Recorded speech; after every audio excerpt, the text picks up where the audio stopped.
6 अपराधों से बच जाए जो भक्तों के प्रति होते हैं। भक्त के ये 6 अपराध तुम्हारी भक्ति को ढक देंगे। पहला, किसी भी महात्मा के वास निरूपण पर जो हम निंदा करने लगते हैं, हमारी सामर्थ्य नहीं कि हम क्या जाने वो कैसे रह रहे हैं। महाप्रभु चैतन्य देव एक दिन कीर्तन में बहुत उल्लसित होकर उन महापुरुष का नाम ले रहे थे, बार बार नाम उच्चारण कर रहे थे। हमें नाम विस्मरण है। बहुत सुंदर पोशाक महंगी महंगी पहनते थे, पान पाए, इत्र लगाए, फुलेल केशों में सजाए। बहुत वर्ष हो गए पहले चैतन्य महाप्रभु के पावन चरित्र का पठन किया था, इसलिए स्मृति नहीं उनका नाम, उनके नाम का। पुंडरीक विद्या, हाँ यही नाम, पुंडरीक विद्या। तो गदाधर आदि जो भगवत महाप्रभु के पार्षद थे, उन्होंने सोचा कि जब महाप्रभु भाव में ऐसा उनका नाम उच्चारण कर रहे हैं तो कोई वीतराग बड़े परमहंस महापुरुष होंगे, चलो उनके दर्शन करने चलते हैं। तो पता चला कि अमुक जगह वो आए हुए हैं। वहां तो देखा बहुत सुंदर पलंग, दुग्ध फेन जैसा, ऊपर से गद्दे के ऊपर चद्दर और गिरदा लगे हुए हैं, और केश जो फुलेल से सुगंध आ रही है। पान खाए तो गदाधर जी के मन में आया कि इतना विलासितापूर्ण जीवन और ये भगवत भक्त हो सकते हैं। संशय हुआ तो एक जो महाभागवत साथ गए थे, तो उन्होंने भगवान श्री कृष्ण की रूप माधुरी का भरा हुआ श्लोक गान किया। जो ही श्लोक सुना हुंकार मारी और धूल धूसरी, हा कृष्ण हा कृष्ण। और वो सब जो भाव उनकी समझ में आया कि अरे महाप्रभु जो बोल रहे थे परम सत्य, वो प्रेम की अष्ट सात्विक भाव संवरण होना मुश्किल हो गया। अश्रुधारा नाक मेरे धूल धूसरी। गदाधर जी ने चरण पकड़े और कहा मेरे से भारी अपराध हो गया। ऐसे महापुरुष की बाहरी स्वरूप को देखकर हमारे अंदर अश्रद्धा हुई थी, दोष दर्शन हुआ था, क्षमा चाहिए। कैसे क्षमा हो? तो शिष्यत्व स्वीकार किया। चरित्र में ऐसा पढ़ा, किसी भी भक्त या महात्मा के वास निरूपण, वेश निरूपण की अगर वृत्ति आपने की तो अपराध बन जाएगा। अरे ऐसा, इनको तो ऐसा होना चाहिए, इनको तो ऐसी जगह रहना चाहिए, इनको तो ऐसा नहीं। कुछ महापुरुषों की स्थिति होती है, कुछ तो उस स्थिति का दंभ करते, कुछ स्थिति होती है। हम क्या जाने कौन स्थिति में कौन दंभ कर रहा है। जिनके वचन श्रवण से, दर्शन से, संभाषण से हमारे हृदय में भागवतिक परमाणु उदय होते हैं, उन महापुरुषों के चरणों की वंदना उनकी वाह स्थिति पे नहीं देखते। हो सकता है सोने चांदी के सिंहासन पर बैठे हो, छत्र हो, चंवर डुल रहा हो, और स्थिति ब्रह्माकार है, स्थिति भगवदाकार है, कैसे पता चला? परशुराम जो आचार्य जी थे, उनके आश्रम के बाहर लिखा था, माया सगी न तन सगा, सगा न ये संसार। परशुराम ये कह रहे सगा सुसिरजन हार। तो एक लंगोटी लगाए, लौकी की कमंडल लिए, भारी वैराग्य वृत्ति के अंदर गए और कहा ये श्लोक किसका लिखा हुआ है? दोहा। तो उनका गुरुदेव का कहाँ है? तो गए देखे गिरदा लगा हुआ, छत्र लगे हुए परशुराम देवाचार्य जी महाराज। तो उनका महाराज आपका श्लोक लिखा हुआ है?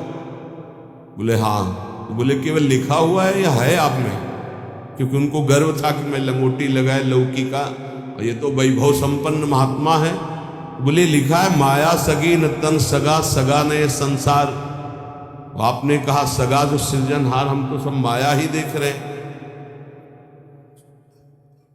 उनका आपका इशारा क्या है? बोले जब सृजनहार सगा है तो फिर माया क्या? बोले चलो आपने समझा दिया, बड़ी कृपा। चल दिए। बोले कहाँ चल दिए? बोले जहां ले चलो आप। वो स्थिति प्रज्ञ महापुरुष थे। चल जब 10-12 किलोमीटर चले तो बोले भिक्षा का हमारे समय हो रहा। तो बोले परशुराम देवाचार्य ने आज तक कभी हाथ नहीं फैलाया। आकाश वृत्ति पे हम रहते हैं, प्रियालाल जैसी व्यवस्था करते हैं उसके अनुसार रहते हैं। बोले हम तो भिक्षावृत्ति से रहते। बोले जाओ मांगे। बोले आपके लिए भी ले आवे, कभी किसी का सहयोग नहीं चाहा, केवल सीधे प्रियालाल से आप अपने लिए लाइए और पाइए, और जहां आपकी इच्छा हो वहां ले चलिए। वो गए भिक्षा लेने, वो जंगल के एक जगह बैठे हुए थे। तो वहां से राजा की सवारी निकली, देखा परशुराम देवाचार्य उतरे, साष्टांग दंडवत। महाराज यहाँ प्रभु की इच्छा, बड़े सौभाग्य की हम तो भगवान की असीम कृपा मानते हैं कि आपके दर्शन। हमारी इच्छा है कि हम कुछ राजभोग तैयार करवाते हैं, जैसी हरि की इच्छा। देर न लगी, वहां रसोईया लग गए, कढ़ाइयां। महाराज अगर यहां आप विश्राम करें, बस इशारा हो जाए तो जैसी हरि इच्छा, खुदाई शुरू। आश्रम निर्माण की नींव के लिए खुदाई शुरू, कढ़ाई चढ़ गई, बनना शुरू हो गया। वो संत आए 1 घंटे बाद, वहां देखा। बोले यहां क्या हो रहा है? बोले यहां आश्रम बनेगा और ये रसोई बन गई। तो उनका महाराज ये क्या लीला है? तो बोले तुम जिस वैराग्य के अहम वृत्ति को धारण किए हो, उस अहम वृत्ति का त्याग करो। वैराग्य का तात्पर्य होता है राग रहित, स्पृहा रहित होना। वो चाहे असंख्यों के वैभव में बैठा है, लेकिन राग और स्पृहा रहित है। अगर एक लंगोटी का भी राग है, लौकी के कमंडल का भी राग है, शरीर का भी राग है, वो रागी है, वो वीतरागी नहीं है। वीतराग की स्थिति को समझना बड़ा कठिन। दत्तात्रेय जी महाराज से यही पूछा कि आप कोई कर्म नहीं करते, कर्म ना करने वाले को विषय नहीं मिलता, और विषय सेवन ना करने से ऐसा स्वास्थ्य कैसे हो सकता है आपका? तो उन्होंने कहा मैं अखंड प्रसन्न रहता हूं, इसलिए ये भोगों से स्वस्थ नहीं हूं, मैं अखंड प्रसन्नता को प्राप्त। कभी राजमहलों की राजसैयाओं पे शयन करता हूं, तो कभी राख की ढेर पर शयन करता हूं, कभी बड़े बड़े राजाओं से सम्मानित होता हूं, तो कभी फुटपाथ में लेकर अपमान को भी प्राप्त करता हूं। मुझे न सम्मान ना अपमान, किसी का प्रभाव नहीं। इसलिए किसकी क्या स्थिति कैसे जाना जा सकता है? तो हम किसी का वास निरूपण आदि, वेश निरूपण आदि करके किसी की निंदा करेंगे तो पता नहीं कितना महाभागवत है, हमसे अपराध बन जाए। दूसरा ज्ञान निरूपण। कुछ संत भगवान ऐसे होते हैं जो कुछ नहीं बोलते। अरे इनको कोई ज्ञान तो है नहीं, कुछ बोलना तो आता, क्या बोलना ही कोई साधुता है क्या? पता नहीं उसकी कितनी ऊंची स्थिति है, कैसे कोई जानेगा? इसलिए किसी संत के रूप में विराजमान जो भगवान हैं, उनके ज्ञान निरूपण करके निंदा न करें। इनको कुछ नहीं आता। आजकल यही है, केवल बुद्धि की तरह से देखा जाता है। अरे तो बोल नहीं पाते हैं। वो तो महापुरुषों की स्थिति को जानना कोई महापुरुष ही जान सकता है, दूसरा नहीं जान सकता। इसलिए ये अपराध न करे कभी कि किसी के संत के ना बोलने से ये समझ जाए कि अरे इनको कोई ज्ञान नहीं है। भला ये क्या जाने शास्त्र की बातें, पढ़े लिखे तो लगते नहीं हैं। पढ़ा लिखा होना भी बहुत सौभाग्य का विषय है और कहीं कहीं दुर्भाग्य का विषय है। तो एक आए थे, इतने कागज में उनकी डिग्रियां केवल उनके शिष्यों ने भेजी थी कि हमारे गुरुजी दर्शन करने आ रहे हैं। तिरुपति बालाजी से विद्वता की मूर्ति, साष्टांग दंडवत और क्या क्या भगवत प्रसादी। वो ऐसे लग रहे थे कि एक शब्द नहीं आता। मतलब बड़े बड़े शंकराचार्यों को पढ़ाया था, उनके वो शिष्यों ने जो दिया था उसमें दिखाई दिया। बड़े बड़े शंकराचार्यों को उन्होंने विद्या पढ़ाई थी। विद्या विनयम ददाति, वो देखने को मिला कि विद्वान में कैसी दैन्यता होती। कबीरदास जी के पास एक विद्वान दिग्विजयी भेजा गया शास्त्रार्थ में, तो उनका भैया हमको कोई शास्त्रार्थ नहीं करना, तो बोले काशी के विद्वानों ने कहा यदि आप हार लिख दिए पूरी काशी हार गई। बोले ऐसी बात, तो पढ़ के समझे हो कि समझ के पढ़े हो? पोथी पलटा के रहे, सरस्वती काम नहीं करेगी। पढ़ के समझे हो कि समझ के पढ़े हो? आखिरी बात शिष्य बन गए थे, बहुत बड़े भगवत अनुरागी बने। तो किसी भी संत के प्रति ये भाव नहीं कि ये पढ़े लिखे नहीं, ये बोल नहीं पाते, तो इनको कोई ज्ञान नहीं है। तीसरा, किसी संत की जाति निरूपण कर देना बहुत बड़ा अपराध है। देखो ये जो जाति पाति है ना, ये धर्म का पालन करके भगवत प्राप्ति के लिए थोड़े समय तक के लिए सहयोगी। नहीं, हम आपको बताएं, एक ही कपड़ा है और एक ही पहनने वाला है, बस इतनी खास बात समझो। कपड़ा सबका पांच भौतिक, पहनने वाले सब अविनाशी भगवान के अंश, कोई अंतर नहीं है।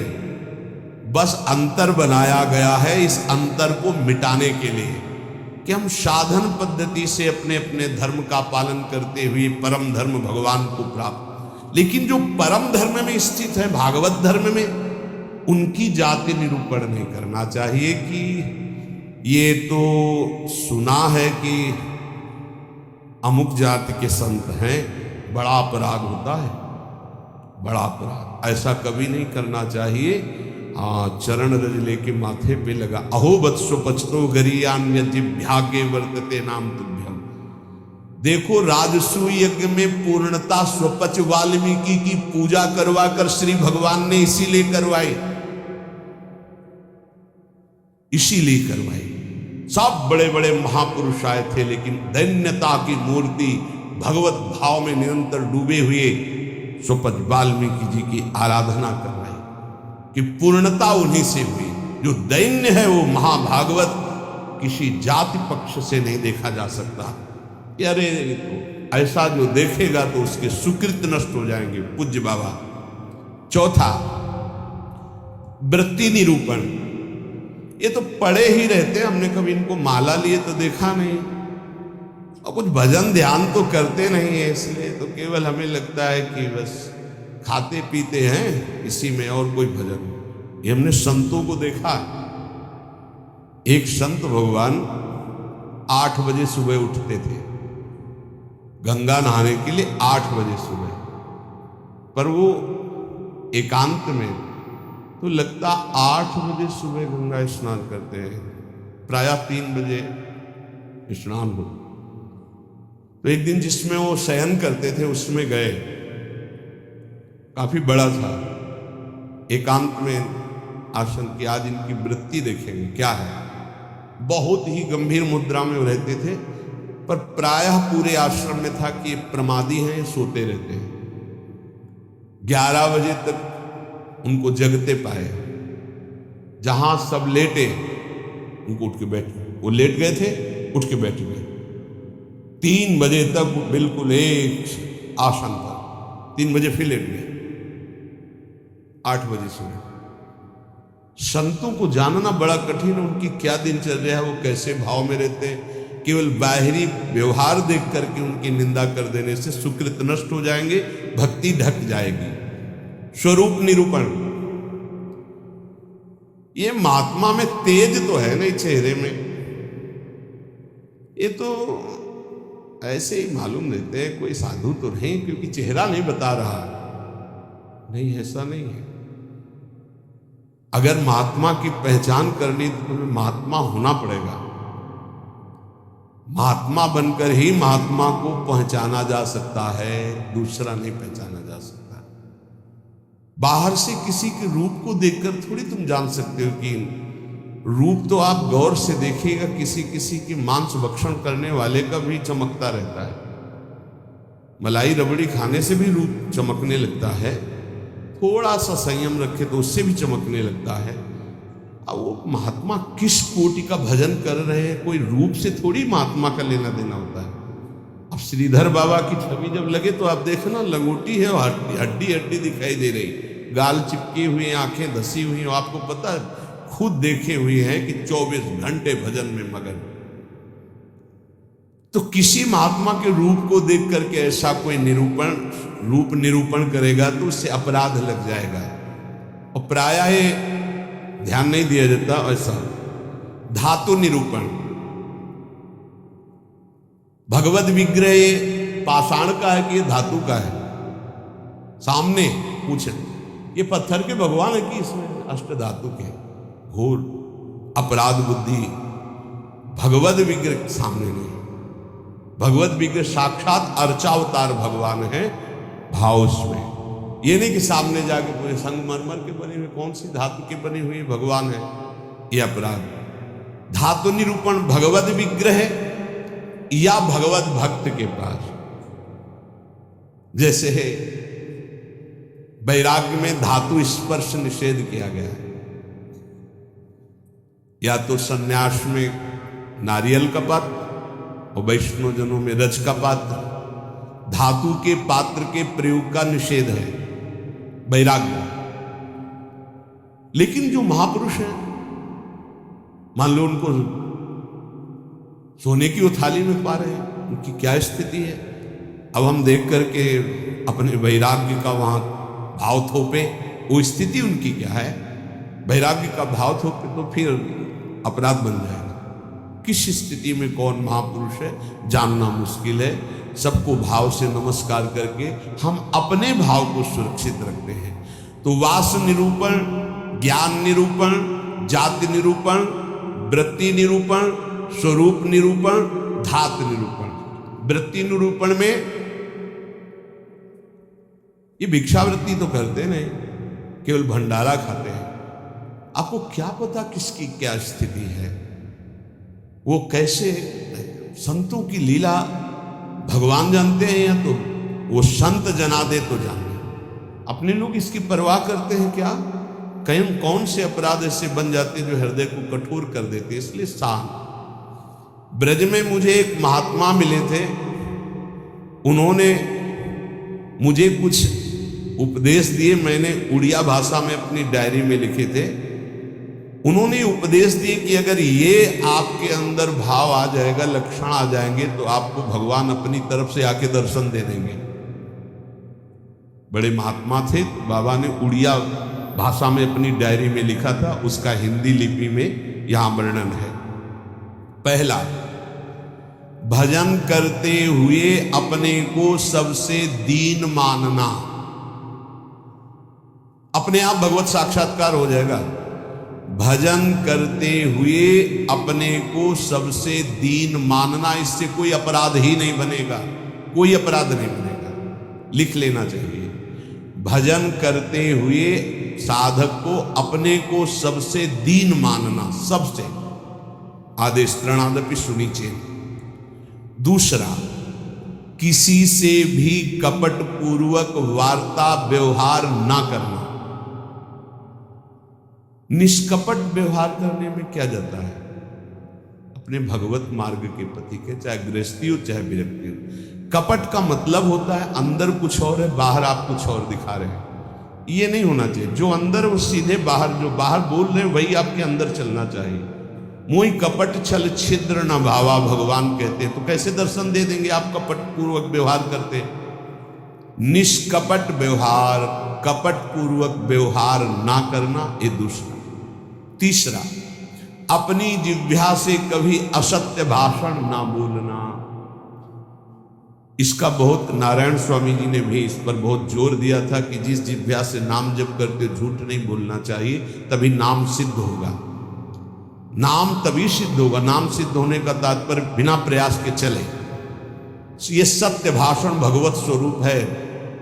सत्य बोलने से बढ़कर कोई पुण्य नहीं संसार में, और झूठ बोलने से बढ़कर पाप नहीं। असत्य सम पातक पुंजा। चौथा, जो तुम्हारे सामने आवे और तुमसे बात करे या दृश्य दिखाई दे, उसे तत्काल पहले मन से प्रणाम करो। बिना प्रयास के भगवत साक्षात्कार हो जाएगा। चराचर जगत में जो तुम्हारे सामने, जैसे कोई व्यक्ति आया है, राधा वल्लभ लाल आपकी जय हो, अंदर से मेरे प्रभु अब बात करो। कोई भी कुछ भी, पहले प्रभु ये वस्तु पहले नहीं थी, प्रभु थे और ये बाद में नहीं रहेगी, प्रभु ही रहेंगे। तो वर्तमान में हम वस्तु के अंतर्गत प्रभु को देखते हैं। पांचवा, ना मेरा तन है, न मेरा मन है, न मेरा धन है, न मेरे प्राण है, ये मैंने सब कुछ प्रभु को समर्पित कर दिया। धैर्यपूर्वक देखिए। अब आपको क्या चिंता रह गई? जब तन प्रभु को दे दिया, मन प्रभु को दे दिया, अपना सर्वस्व प्रभु को दे दिया, तो बोले इसका फल क्या मिलेगा? ये यथामाम प्रपद्यन्ते तास्ततैव भजाम्यहम्। प्रभु अपना सर्वस्व आपको दे देंगे, अनुभव में आ जाएगा।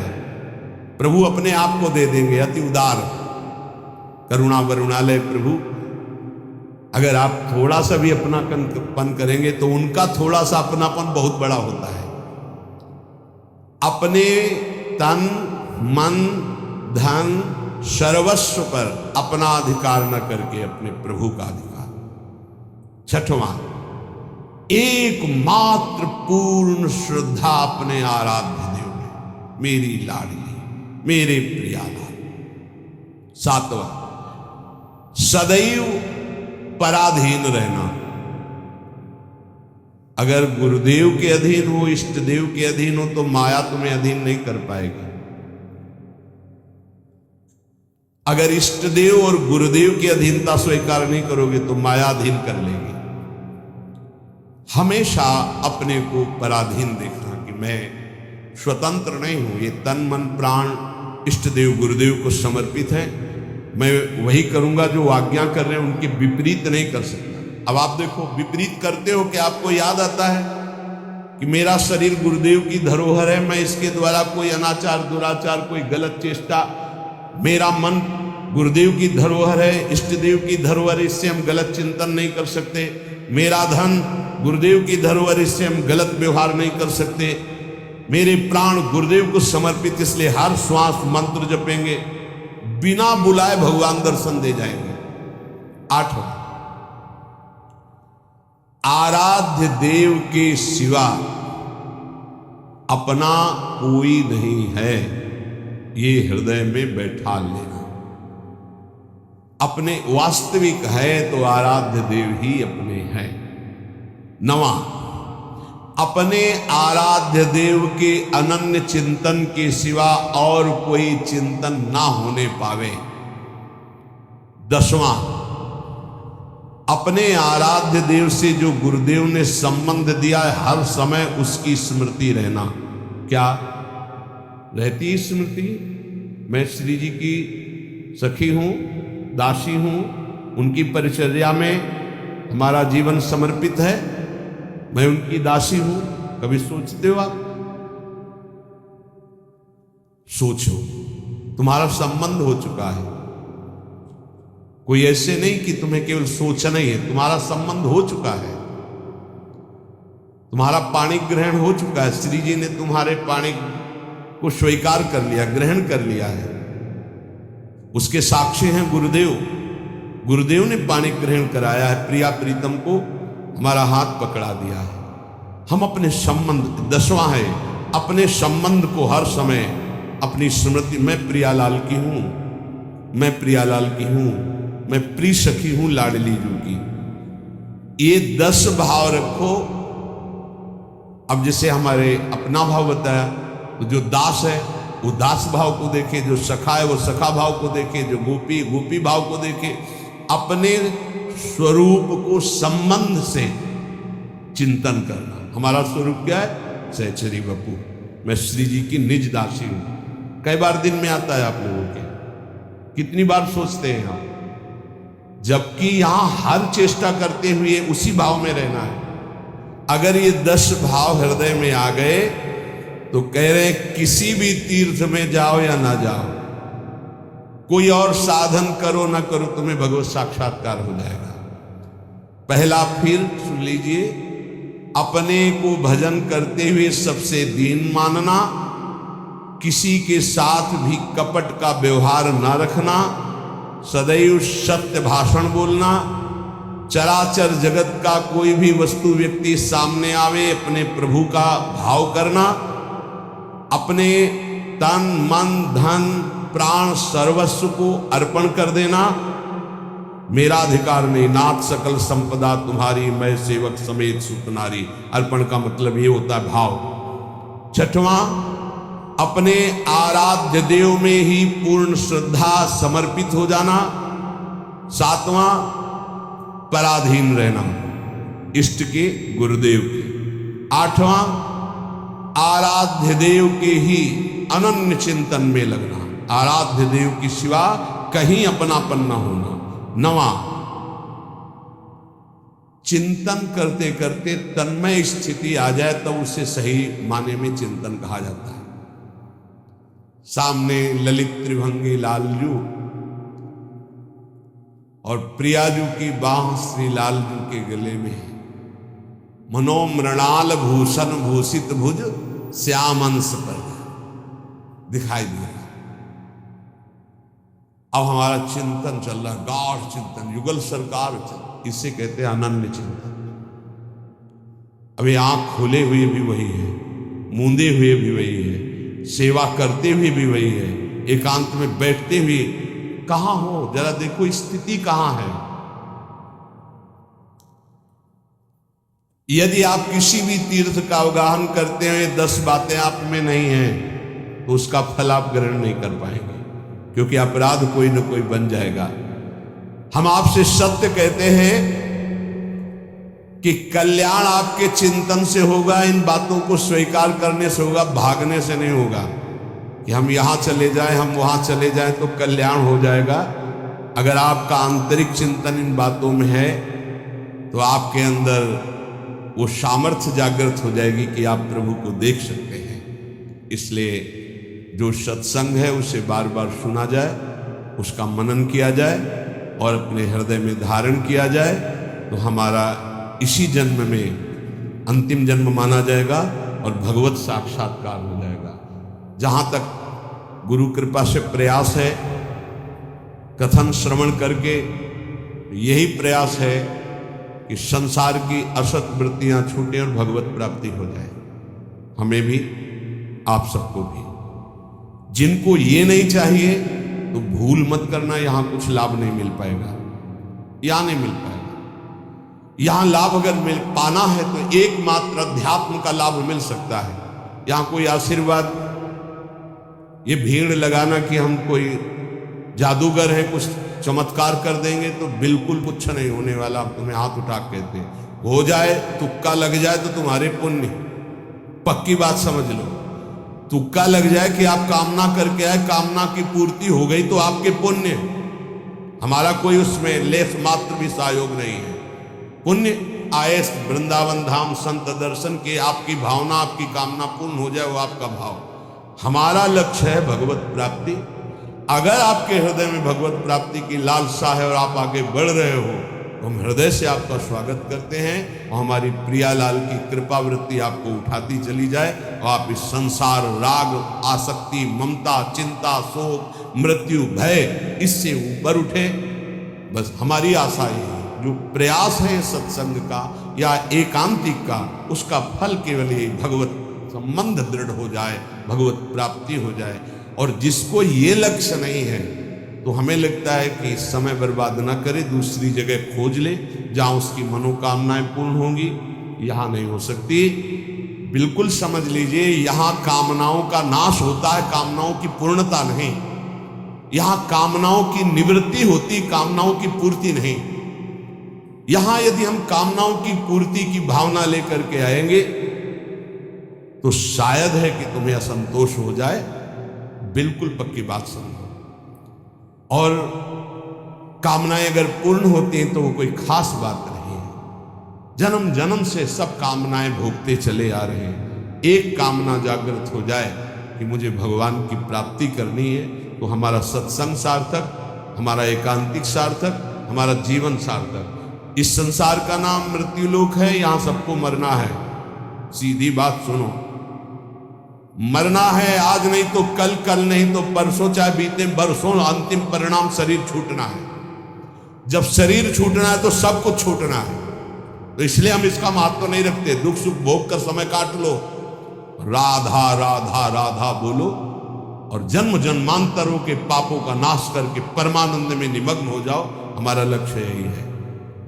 आज बनावटपन बहुत पसंद किया जाता है। आज मधुर वचनों के द्वारा तुम्हारी कामनाओं की पूर्ति के वादे बहुत पसंद किए जाते हैं। वो यहां नहीं है, नहीं होगा। वृंदावन की भूमि से कह रहे हैं, यदि आपका लक्ष्य भगवत प्राप्ति नहीं है तो यहां आना, आपका हमारे पास आना यहां व्यर्थ माना जाएगा। आप अन्यत्र देख लीजिए। भगवान नाम जप, आचरणों की पवित्रता, भगवत प्राप्ति, तो जी जान से आपके मित्र हैं, सहयोगी हैं, आपके चरणों की वंदना करेंगे और आपका आदर से संभाषण भी और आदर से आपको परमार्थ में बढ़ाने की वृत्ति भी। परमार्थ से, प्रिया प्रीतम से मतलब नहीं, अपने शरीर और कामनाओं की पूर्ति से। तो प्रणाम, दूसरी जगह देख लो, यहां भीड़ लगाने की जरूरत नहीं है। हृदय से कह रहा हूं, हृदय से कह रहा हूं। यहां ऐसा कोई प्राविधान नहीं कि आपकी कामनाओं की पूर्ति हो जाए। यहां एक ही प्राविधान है, मन वचन कर्म से प्रभु का होके और सच्चिदानंद सुख में निमग्न होना। इसी बात का प्रश्न और इसी बात का उत्तर, अन्यथा कोई प्रश्न नहीं होगा। अगर वो प्रश्न प्रभु से संबंध नहीं रखता तो ना प्रश्न करता वहां बैठ पाएगा और ना प्रश्न होगा। केवल प्रश्न प्रभु की प्राप्ति होगा। हमारे जीवन का लक्ष्य तुम्हारे प्रपंचों का उत्तर देना नहीं, हमारे जीवन का लक्ष्य तुमसे प्रपंच वार्ता करना नहीं कि मैं बहुत विद्वान हूं। बिल्कुल पढ़े लिखे नहीं हूं। कक्षा 9 पढ़ाया गया, प्रभु ने पढ़ाया, उसी के जो शब्दावली है, जीवन के अनुभव की है, जीवन के चलने की है, वो भगवत मार्ग की है। प्रश्न केवल भगवत प्राप्ति का, प्रश्न भजन का, प्रश्न भजन में आई हुई समस्या का। बस अगर ये प्रश्न नहीं तो प्रश्नकर्ता और प्रश्न दोनों बार हो जाएंगे। हमें ऐसे प्रश्नों से नहीं मतलब, हमें ऐसे प्रश्नकर्ता से मतलब नहीं जिसको भगवत प्राप्ति नहीं करनी है। यह हमारा मार्ग ऐसा नहीं, खिलवाड़ का मार्ग नहीं, केवल भगवत प्राप्ति का मार्ग है। और शुरू भी इसी बात से किया था। जो बात अभी निकल गई, अगर वो टेप हो गई और हजारों बार हजारों लोगों को सुनने में आएगा तो उनका मंगल होगा। बस इस बात से अब वो एक अलग रूप होता चला जा रहा है। फालतू के जो प्रश्न जिनका हमसे, हमारे भागवतिक मार्ग से कोई संबंध नहीं है, ऐसे प्रश्न ना हम सुनेंगे, ना ऐसे का उत्तर दे पाएंगे। हमारी क्षमता नहीं है, क्योंकि हमारे केवल प्रियालाल भगवत प्राप्ति की वार्ता, अन्यथा मौन, श्रवणेन्द्रिय बंद। क्योंकि बहुत कम समय जीवन का बचा है जो प्रियालाल में जाए, हमारा भी और आपका भी।